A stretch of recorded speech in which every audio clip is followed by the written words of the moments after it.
So the back of my shirt says that Duke's mayonnaise is the butter of the South, and never has a statement rang more true.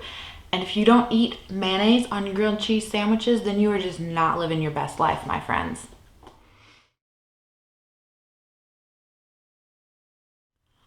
Okay, so I thought today would be kind of a fun video. The last time you guys saw this beat up palette was, I think I filmed my 6-month update, like finale for 2019 Pan That Palette on like December 21st, and it is now March 4th. March 4th. So I've been like working on this like behind the scenes, because like a goal that I have for myself is to finish this palette off and have it like moved out of my collection by the end of 2020, because it's, while I do like this palette, it's just kind of like, what's the point of keeping it around with so few shades left in it? So, you know, like, let's just move it out, get it out of here. But I just thought it would be fun to like come on and just kind of like show you how it looks now versus like when you last saw it in December.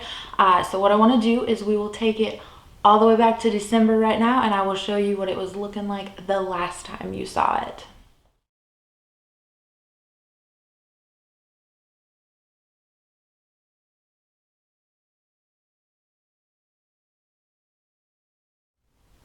Okay, so here's what he's looking like now.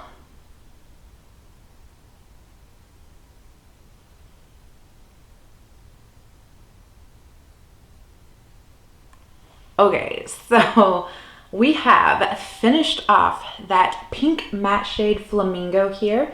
Really happy to have finished that off. I just used that like in my crease so often. If I was doing like a pinky purple look and got like a little crazy or needed to like blend out the edges, like Flamingo was like my go-to shade to help do that. So that one's gone. Very happy. Denim, I didn't grab it. Denim isn't finished.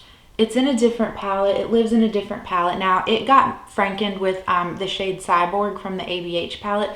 So it's still existing. It has pan on it. Like, that one is still with us.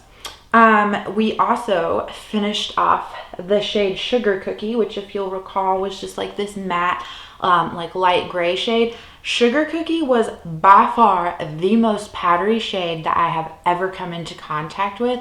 So like, you just barely put your little brush in there and it just like everywhere. It felt like such a waste. I enjoyed the shade. It was like just an authentic like white, not white, light gray shade. It was very easy to like work with, but I felt like so wasteful every time that I did use it. And I would try to like pick up the powdery bits that like exploded out of it, but you know, sometimes that just always didn't work. Some of it got essentially like wasted, I guess. So you could feel kind of bad about that.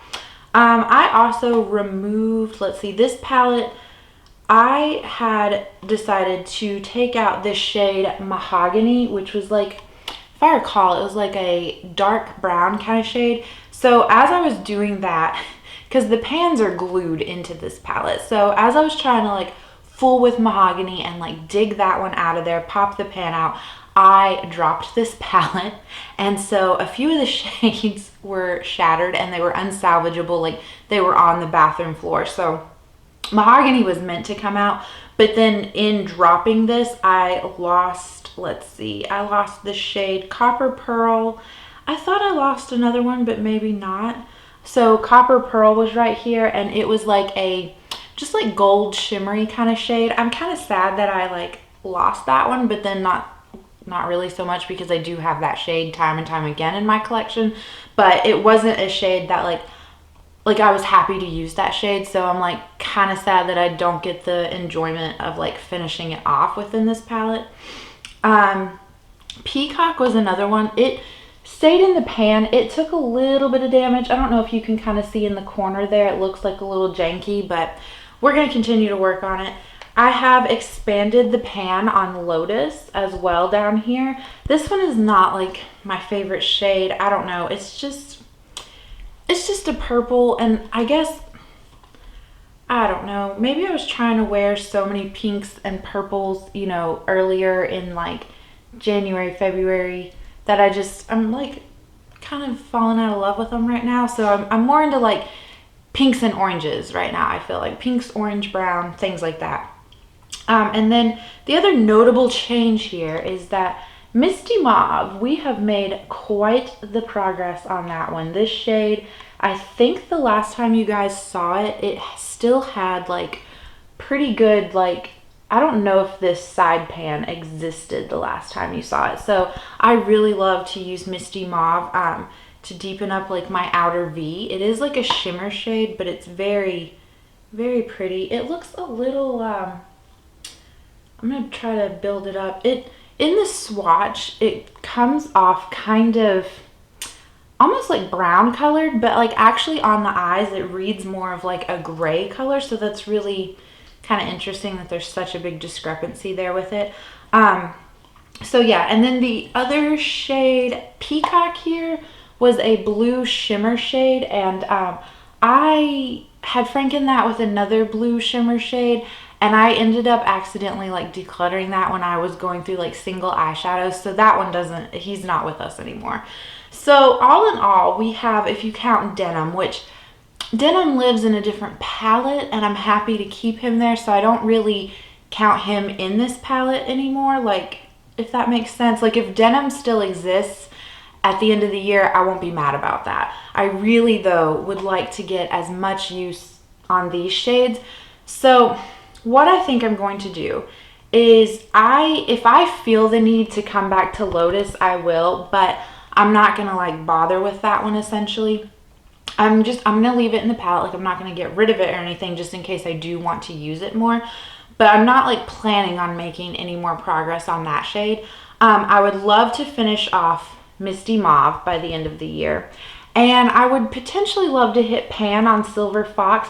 This was a shade that I don't believe I've used. If I have used it, like, I really don't remember. I know I've like swatched it. Oh, are you done? Do you need to get up? I know I've like swatched it and things, so I don't know how much like I really like it, if that makes sense. So I don't really want to set a goal for it yet. Steel Wool, I remember loving. This was like one of my favorites. And I'm not typically drawn to like blue shadows, but this is such a great, like, kind of icy, like gray kind of blue color. I just really fell in love with it. So I'm obviously not going to be working on it like now in spring, because I'm just not drawn to that kind of color. But I could see like in the month of like, you know, starting in like November and December, hitting it really hard and having it finished off really quickly. And then for the last two, they're matte shades in here. It's Spice and Mocha. They have pretty good dips on them, I think you could probably tell. I would really just like to hit pan on them. So if I can do that by the end of this year, I will feel really accomplished, and I will be quite okay with like letting this palette leave my collection at that point. But yeah, I just thought it would be fun to give you guys kind of like an update, because we kind of left this open-ended, you know, in December. Like, this still exists in my collection, like, you know, just in case you wanted to know where he's at, here he is. So as soon as I make like more progress on this palette, like, I'll come back on here and like show you. And then, you know, in December we'll do like a finale, like how much did I actually like use up and accomplish with this. And it will be leaving my collection irregardless of what it's looking like come December. But yeah, that's it. So hopefully you enjoyed this, and that's it. I tend to get rambly, so let's just end it now, and I will catch you guys in the next video. Bye.